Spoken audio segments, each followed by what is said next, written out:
بسم اللہ الرحمن الرحیم۔ حضور نبی کریم صلی اللہ علیہ وآلہ وسلم اور ایک اعرابی کے درمیان گھوڑے کی خریداری طے پائی اور آپ صلی اللہ علیہ وآلہ وسلم نے اس اعرابی سے یہ گھوڑا خرید لیا۔ بات چیت کے بعد یہ اعرابی نبی کریم صلی اللہ علیہ وآلہ وسلم کے پیچھے پیچھے چل دیا تاکہ آپ صلی اللہ علیہ وآلہ وسلم سے گھوڑے کی قیمت وصول کر لے۔ حضور اکرم صلی اللہ علیہ وآلہ وسلم جلدی جلدی چل رہے تھے اور اعرابی آہستہ آہستہ چل رہا تھا۔ راستے میں لوگوں کو معلوم نہیں تھا کہ آپ صلی اللہ علیہ وآلہ وسلم نے اس اعرابی سے اس کا گھوڑا خرید لیا ہے۔ چنانچہ لوگ اس گھوڑے کی قیمت لگانے لگے اور اعرابی سے گھوڑے کی خریداری کے سلسلے میں بات چیت شروع کر دی۔ گھوڑے کی زیادہ قیمت لگنے پر اس اعرابی نے حضور صلی اللہ علیہ وآلہ وسلم کو آواز دی اور کہا کہ اگر آپ صلی اللہ علیہ وآلہ وسلم اس گھوڑے کو خریدنا چاہتے ہیں تو معاملہ طے کر لیں، ورنہ میں اس گھوڑے کو فروخت کر دوں گا۔ نبی کریم صلی اللہ علیہ وآلہ وسلم نے فرمایا، کیا میں نے تجھ سے یہ گھوڑا خرید نہیں لیا ہے؟ اعرابی نے کہا، نہیں، ابھی خریدو، فروخت مکمل نہیں ہوئی۔ پھر اعرابی اور رسول کریم صلی اللہ علیہ وسلم کے درمیان بحث ہونے لگی۔ یہ دیکھ کر لوگ ان کے پاس اکٹھے ہو گئے۔ اعرابی کہنے لگا، آپ اس بات پر کوئی گواہ پیش کریں کہ واقعی میں نے آپ کے ہاتھ اپنا گھوڑا بیچ دیا ہے۔ جو مسلمان بھی ان کی گفتگو سن کر وہاں آتا وہ بدو سے کہتا، تیرا ناس ہو، کیوں ضد کرتا ہے اور اللہ کے رسول صلی اللہ علیہ وآلہ وسلم کے ساتھ بحث و مباحثہ کر رہا ہے؟ کیا رسول اکرم صلی اللہ علیہ وآلہ وسلم حق کے خلاف بھی کوئی بات کریں گے؟ اسی دوران حضرت خزیمہ بن ثابت رضی اللہ تعالی عنہ وہاں آ پہنچے۔ یہاں وہ بدو بار بار ایک ہی بات کی رٹ لگائے بیٹھا تھا کہ اگر کوئی گواہ ہے تو پیش کریں، ورنہ مجھے گھوڑا نہیں بیچنا۔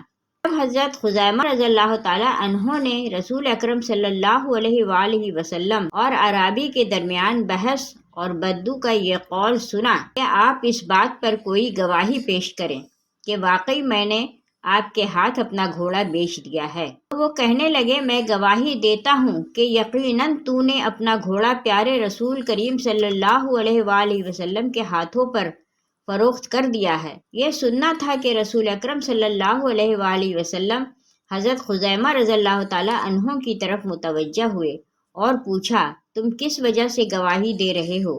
جب ہمارے درمیان گھوڑے کی خریداری کا معاملہ طے پایا تم وہاں موجود نہیں تھے۔ حضرت خزیمہ رضی اللہ تعالی عنہ نے عرض کیا، یا رسول اللہ صلی اللہ علیہ وآلہ وسلم، میرے ماں باپ آپ صلی اللہ علیہ وآلہ وسلم پر قربان ہوں۔ آپ صلی اللہ علیہ وآلہ وسلم کی تصدیق کی وجہ سے جب میں آپ صلی اللہ علیہ وآلہ وسلم کی بتائی ہوئی آسمانی خبروں کی تصدیق کرتا ہوں، آئندہ ہونے والے واقعات کی تصدیق کرتا ہوں، تو کیا میں اس گھوڑے کی خریداری میں آپ صلی اللہ علیہ وآلہ وسلم کی تصدیق نہیں کر سکتا؟ حضرت خزیمہ رضی اللہ تعالی عنہ کے اس جواب پر حضور صلی اللہ علیہ وآلہ وسلم بے حد خوش ہوئے اور فرمایا، خزیمہ، آج سے تمہارے اکیلے کی گواہی 2 گواہوں کے برابر ہے۔ اور آپ صلی اللہ علیہ وآلہ وسلم نے فرمایا، جس کے حق میں یا جس کے خلاف عمر رضی اللہ تعالی عنہ گواہی دے دیں،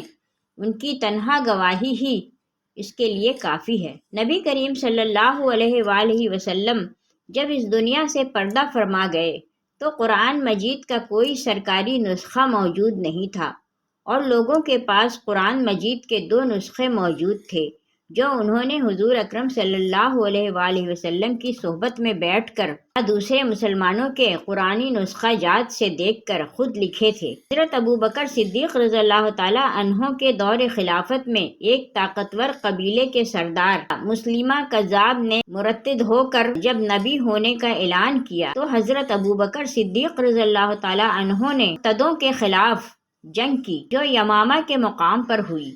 اگرچہ اس جنگ میں مسلمانوں کو فتح ہوئی لیکن اس جنگ میں 6000 مسلمان شہید ہوئے جن میں بہت سے حافظ قرآن تھے۔ چنانچہ حضرت عمر فاروق رضی اللہ تعالی عنہ نے حضرت ابوبکر صدیق رضی اللہ تعالی عنہ سے کہا کہ قرآن کے تحفظ پر توجہ دیں۔ حضرت ابو بکر صدیق رضی اللہ تعالی عنہ نے فرمایا، جو کام نبی کریم صلی اللہ علیہ وآلہ وسلم نے نہیں کیا وہ میں کیسے کروں؟ آپ دونوں میں یہ بحث آگے بڑھی اور یہ طے پایا کہ اس سلسلے میں حضرت زید بن ثابت رضی اللہ تعالی عنہ کے پاس چلتے ہیں۔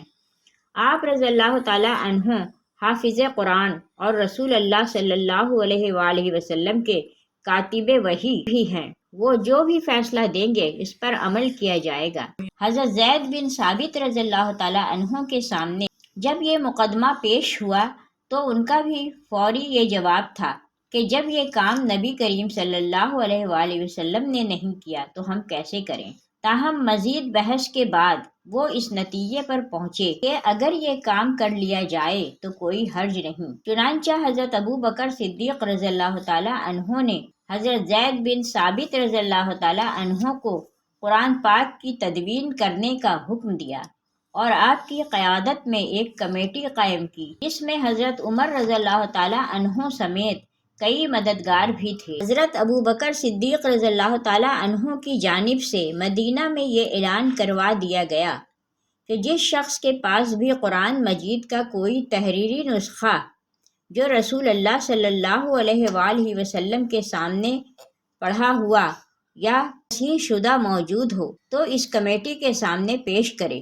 اس سلسلے میں جو معیارات مقرر کیے گئے تھے ان کے تحت اگر کوئی شخص نسخہ لا کر پیش کرتا تو حضرت عمر رضی اللہ تعالی عنہ اس سے قسم دلوا کر یہ تصدیق کرتے کہ یہ وہی نسخہ ہے جس کی تصحیح رسول اللہ صلی اللہ علیہ وآلہ وسلم کے سامنے ہوئی ہے۔ جب نسخہ لانے والا قسم کھاتا تو اس نسخہ سے استفادہ کیا جاتا۔ ایک اصول یہ بھی تھا کہ کم از کم 2 تحریری نسخوں سے ایک آیت کی تصدیق ہونی چاہیے۔ اس طرح جب پورا قرآن لکھا جا چکا، حضرت زید بن ثابت رضی اللہ تعالی عنہ نے پورے قرآن کا مطالعہ کیا تو انہیں ایک آیت ایسی نظر آئی جو حافظ ہونے کی وجہ سے ان کے حافظے میں تو تھی لیکن تحریری نسخے میں موجود نہیں تھی۔